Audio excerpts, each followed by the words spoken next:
শিলিগুড়িতে সরকারি জমি দখল নিয়ে কড়া নির্দেশ দিয়েছিল মুখ্যমন্ত্রী মমতা বন্দ্যোপাধ্যায়।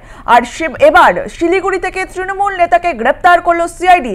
আপনাদেরকে আরো একবার জানিয়ে রাখি, শিলিগুড়িতে কাওয়াখালী ডাবগ্রাম ফুলবাড়িতে সরকারি জমি দখল নিয়ে করার নির্দেশ দিয়েছিল মুখ্যমন্ত্রী মমতা বন্দ্যোপাধ্যায়। তারপর এক তৃণমূল নেতাকে গ্রেপ্তার করলো সিআইডি। জমি হাঙর হিসেবে কুখ্যাত ডাবগ্রাম ফুলবাড়ি বিধানসভা কেন্দ্রের ব্লক সভাপতি দেবাশিস প্রামাণিককে গ্রেপ্তার করলো সিআইডি। ফুলবাড়ি বিধানসভা কেন্দ্রের ব্লক সভাপতি দেবাশিস প্রামাণিক আর তাকে গ্রেপ্তার করলো সিআইডি।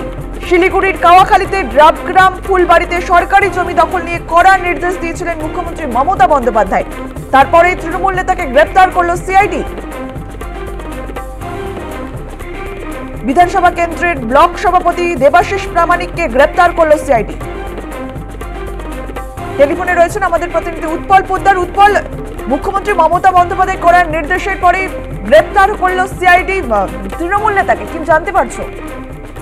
দেখো, এখনো পর্যন্ত যা জানা গিয়েছে যে একাধিক অভিযোগ রয়েছে তৃণমূলের ব্লক সভাপতি যে দেবাশিস প্রামাণিক তার বিরুদ্ধে, এবং নবান্নে এর আগেও তার বিরুদ্ধে অভিযোগ জমা পড়েছিল, কিন্তু সেই সময় তিনি কোনো ভাগ্যচক্রে তিনি সেখান থেকে মুক্তি পান। কিন্তু এবার তার নামে যে অভিযোগ জমা পড়েছে সেই অভিযোগের ভিত্তিতেই তাকে গ্রেপ্তার করেছে পুলিশ।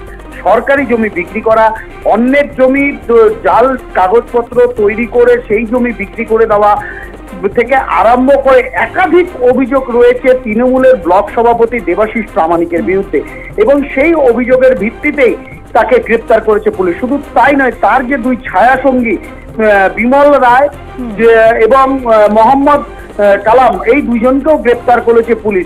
ইতিমধ্যে তাদের দুজনকে জলপাইগুড়ি আদালতে নিয়ে যাওয়া হয়েছে, আজকে তাদের জলপাইগুড়ি আদালতে তোলা হবে, এবং এদের বিরুদ্ধে যে মামলা করেছে পুলিশ তার জামিন অযোগ্য ধারায় মামলা করেছে বলে কিন্তু আমরা এখনো পর্যন্ত জানতে পেরেছি, এবং 7 দিনের রিমান্ডেরও তারা দাবি করবেন বলে আদালতের কাছে কিন্তু আমরা জানতে পেরেছি। তবে এই দেবাশিস প্রামাণিকের নামে একাধিক অভিযোগ থাকার জন্যই কিন্তু তাকে গ্রেপ্তার করেছে পুলিশ বলে কিন্তু এখনো পর্যন্ত জানা গিয়েছে।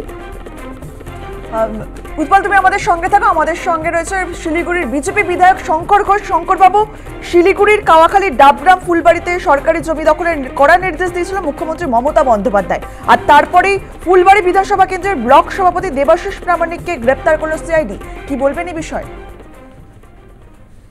প্রথমত হচ্ছে এই যে আপনারা বলছেন কড়া নির্দেশ দিয়েছেন, 13 বছরকে ঘুমিয়েছিলেন?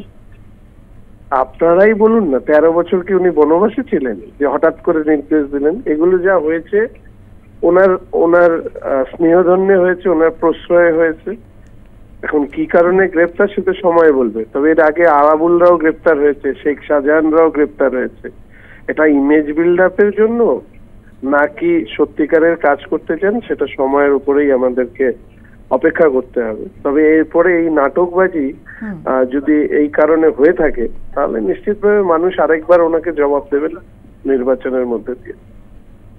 বেশ, ধন্যবাদ আপনাকে আমাদের সঙ্গে কথা বলার জন্য। আমরা কথা বলছিলাম শিলিগুড়ির বিজেপি বিধায়ক শঙ্কর ঘোষের সঙ্গে। আপনাদেরকে আরো একবার জানিয়ে রাখি, শিলিগুড়ির কাওয়াখালীর ডাবগ্রাম ফুলবাড়িতে সরকারি জমি দখল নিয়ে করার নির্দেশ দিয়েছিলেন মুখ্যমন্ত্রী মমতা বন্দ্যোপাধ্যায়। তারপর এবার তৃণমূল নেতাকে গ্রেপ্তার করলো সিআইডি। জমি হাঙর হিসেবে কুখ্যাত ডাবগ্রাম ফুলবাড়ি বিধানসভা কেন্দ্রের ব্লক সভাপতি দেবাশিস প্রামাণিককে গ্রেপ্তার করলো সিআইডি।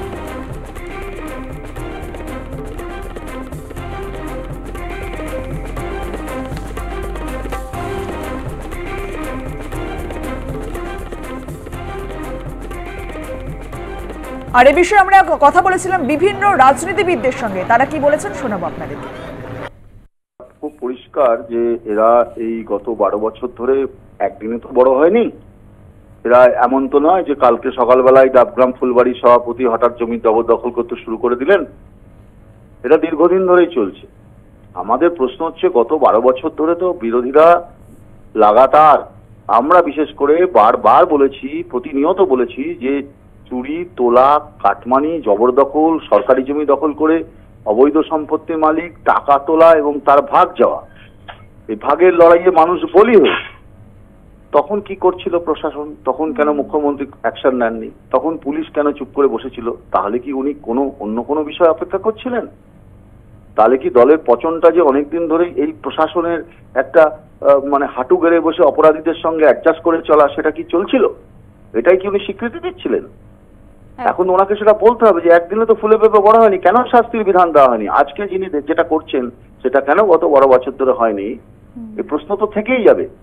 এ তো ভাগের লড়াই, এ তো ভাগ দেওয়া, শুধু তারা একা নিয়েছে, নিচ থেকে ওপর পর্যন্ত গেছে, কারা কারা এর পেছনে আছে পূর্ণাঙ্গ তদন্ত হওয়া দরকার। তাদের আজকে পশ্চিমবঙ্গের মানুষ সম্পূর্ণভাবে ফিরিয়ে দিয়েছে রাজনৈতিকভাবে, যাদের অস্তিত্ব নেই তারা কেন মুখ খুলছে, তারা কেন অযথা মন্তব্য করছেন। পশ্চিমবঙ্গের যে ব্যবস্থায় চলছে আজকে, মমতা বন্দ্যোপাধ্যায় লোকসভার নির্বাচনে বিপুল বিজয় শুধু পেয়েছেন তাই নয়, তিনি এমন একজন নেত্রী যিনি ক্যামেরার সামনে নিজের দলের যারা যারা দোষ করছে তাদেরও সমালোচনা করতে বা তাদের প্রতি ব্যবস্থা নিতে কুণ্ঠাবোধ করেন না। এইরকম বলিষ্ঠ নেতৃত্ব সারা ভারতবর্ষে কোথাও দেখা যায় না। যিনি বলছেন যে যদি দুষ্কৃতি হয়, অপকর্ম করে, তার ধর্ম বর্ণ তার কর্ম না দেখেই পুলিশ যেন তাদের বিরুদ্ধে ব্যবস্থা নেয়। আজকে তাদের এই যে কংগ্রেসেরই বলুন, বিজেপিরই বলুন আর সিপিএম এরই বলুন, তাদের কোনো নেতা কোনো জায়গায় এরকম কথা বলতে পারবে, সাহস আছে? আজকে সেই মতন যে দুষ্কৃতিকারী বলছি আমরা এই কারণে, সেরকম সব দলেই কিছু না কিছু থাকে। তাদের অপকর্মের জন্য মানুষের যাতে কষ্ট না হয় সেই কথার জন্য বার্তা দিয়েছেন মমতা বন্দ্যোপাধ্যায়, মানুষের পাশে দাঁড়িয়ে।